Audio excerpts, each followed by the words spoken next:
Panvision TV presents. আমাদের দেশে অনেকে কুরবানির মাংসকে সংরক্ষণ করে রাখে, আবার এমন একটা ধারণা আছে যে 3 দিনে বেশি মাংস সংরক্ষণ করা যাবে না। শরীয়ত আসলে কি বলে? ধন্যবাদ। আসলে হ্যাঁ, কোরবানির মাংসের ব্যাপারে 3 দিনের বেশি মাংস সংরক্ষণ করা যাবে না এই মর্মে কিন্তু হাদিস ছিল। আচ্ছা। ইসলামের প্রথম যুগ অর্থাৎ হিজরতের পরে যখন কোরবানি চালু হয়, রাসূলুল্লাহ সাল্লাম মদিনায় 10 বছর ছিলেন, তিনি 10 বছরই কোরবান করেছেন। আর প্রথম দিকে কিন্তু মুসলমানদের মাঝে গরিব, অসংখ্য গরিব ছিল। বিশেষ করে যারা মুহাজির ছিলেন, যারা মক্কায় পয়সাওয়ালা ছিলেন, বাট হিজরতের পরে তারা অনেকেই গরিব হয়ে গেছে। তো তখন যারা সামর্থ্যবান ছিল তারা যদি কোরবানির মাংস ধরে রাখে তাহলে কিন্তু অনেকে পাবে না, গরিবরা বঞ্চিত, অনাহারে থাকবে। এই জন্য রাসূল সাল্লাল্লাহু আলাইহি ওয়াসাল্লাম নিষেধ করেছিলেন যে 3 দিনের বেশি কেউ কোরবানির মাংস জমা করে রেখো না।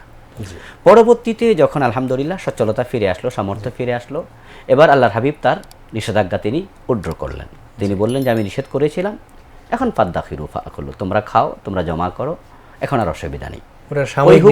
ওই হুকুমটাই বলবৎ আছে। যদি কেউ চায় কোরবানির মাংস সে খেতে পারবে, জমা রাখতে পারবে, 2 দিন, 10 দিন, 5 দিন, 6 মাস, যে যেভাবে প্রক্রিয়া করতে চায়, শরীয়তে কোনো নিষেধ নাই। তবে সবটা যদি খেয়ে ফেলে, সবটা জমা করে রাখে, তাহলে তো আর ত্যাগ হলো না, ভোগ হয়ে গেল। এই জন্য সেটাও যেন না করে আমরা একটু খেয়াল রাখতে পারি। একটু সাদাকা করা উচিত, তা করা যাতে প্রকাশ বেশি।